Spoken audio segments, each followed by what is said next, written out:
What's up everyone, this is Cher talking, and in today's video I'll be talking about Bertrand and what you can do for farming if you have both of his styles.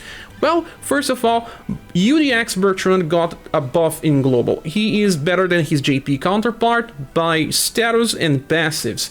Bertrand has Demonic Tide that buffs his damage by attack boost and also a buff to his intelligence. He also gets fired up 5 to increase damage even further. Those two things are what increase his damage. But then he has Innervate that gives him 5 VP back every time that he kills an enemy. So he has this passive without wasting damage potential. This is extremely important. Bertrand is a character that uses swords, but he actually uses more intelligence than in STR. He can use STR, but with something else.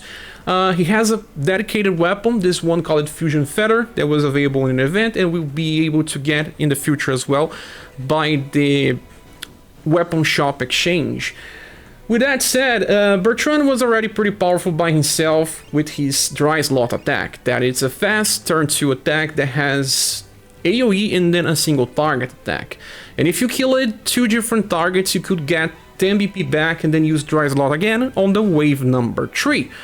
But everything changed when he got access to another spell. That is Abaddon Hands, made him so much better, and he has very high status, and Abaddon Hands really does high damage with him. So we started using him with Abaddon Hands. He could use Abaddon Hands on turn 1, and then if he killed one target, he could use it again on the second wave. But he didn't have enough BP to use that again on the third wave. He will be lacking 1 BP. So he got his older style. His older style is the current one available in a banner, and it's called Destined to Live. This one has a very interesting attack that is called Frost Quake. Because this one uses only 8 BP, he can use this as much as he wants, as long as he kills at least one target.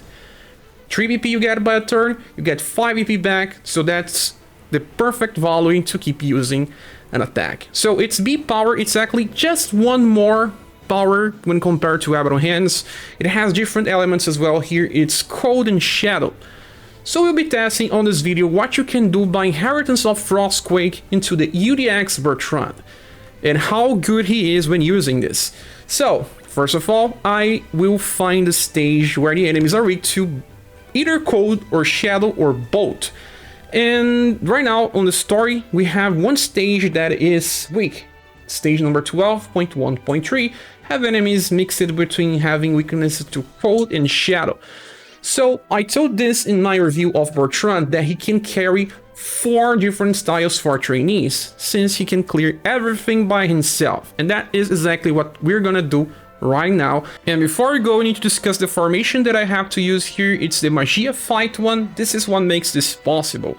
Magia Fight increases intelligence, STR, and dexterity by 50%, and action order as well, so you are more likely to attack before your enemies.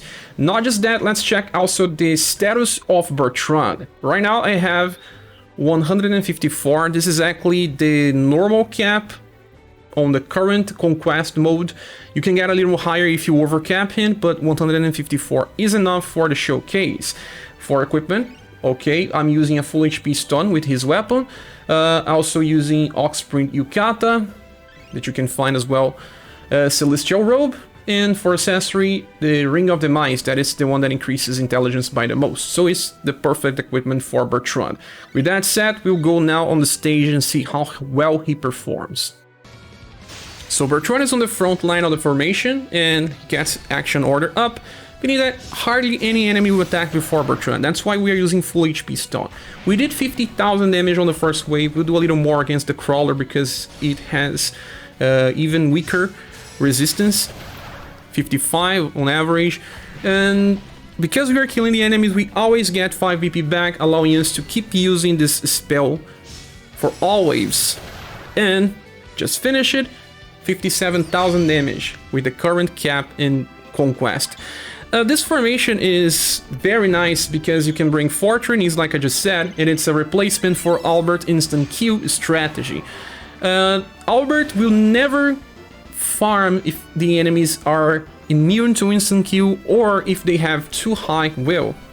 if you have too high wheel, you need to bring someone to the buff wheel, so you are only bringing 3 trainees, while Bertrand will always carry as long as he's able to kill.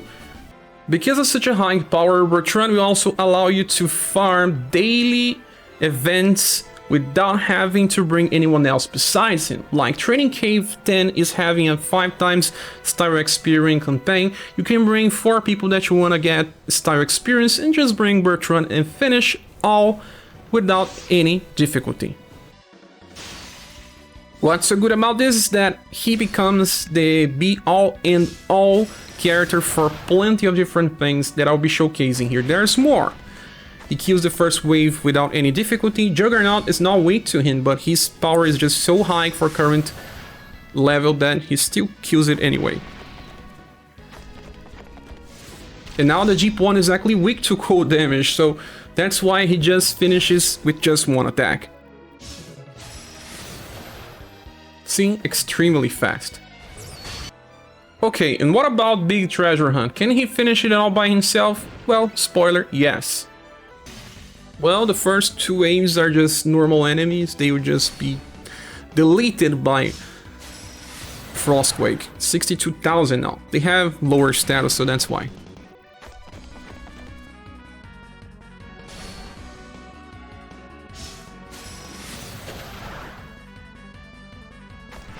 Now against this boss, it's still enough to one-shot. It's weak to cold as well, or even shadow.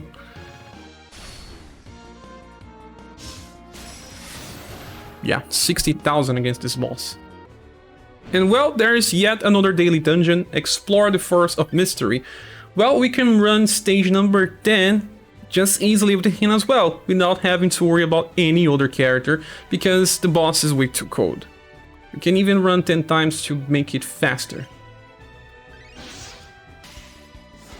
So the Kaiser Ant is also weak to cold, so he just makes it even easier by hitting the weaknesses. We have the second Kaiser Ant.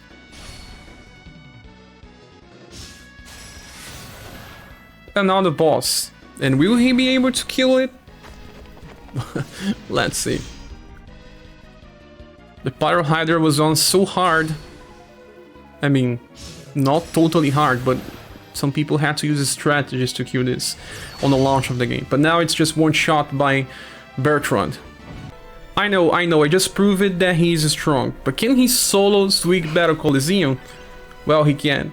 Stage 10 and he can solo it with just this attack. Okay, this event is kinda old. Stage number 10 was released a long time ago. But I just want to show that he makes this even faster. You don't have to worry about which character is attacking, the BP cycle.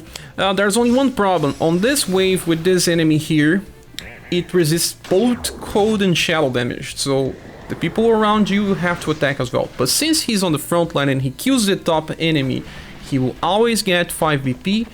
So he can keep using his attack. Frostquake will keep on shotting all waves unless that specific one that we saw. Beware Cat, and some of these enemies are weak to the primary elements, so they always die. You will not find many enemies that are resistance to both things, both cold and shadow.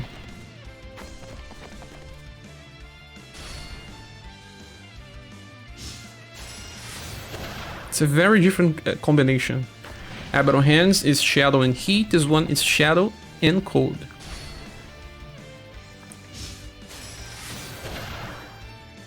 Those are not weak, but not resistant.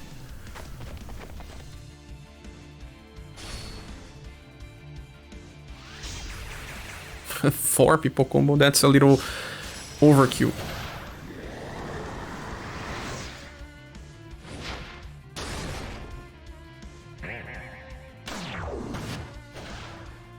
Since the enemies are not attacking or anything, you're just saving time. Not to say that you need this Bertrand or anything else, he's just a luxury to make farming faster or easier and allowing you to farm without having to worry about other units the same way that you do with Albert instant kill strategy, but will work on different stages, and he also makes the daily dungeons even faster. But that's about it, guys. I think the video ends here. I hope it helps you understand how to use this Bertrand if you have inheritance. Thanks so much for watching the video. I hope to see you soon in the next one. Bye.